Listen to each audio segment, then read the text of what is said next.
Magandang umaga mga kabay. Meron po akong approved repair dito mga kabay. Yan po, 25013 rotary hammer. Yan. Bali 3 mode po ito mga kabay. Meron siyang drill, hammer, tsaka chipping. Yan. So ang papalitan natin mga kabay, ito armature. Ayan po, ito yung armature na bago mga kabay. Yung luma nandiyan pa sa loob, dito pa bukas. Tsaka field coil mga kabay, ayan.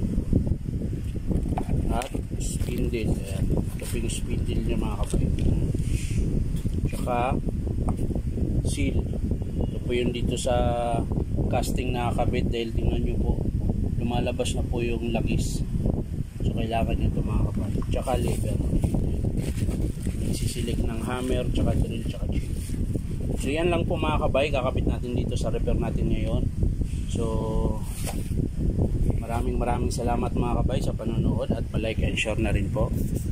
Bye bye.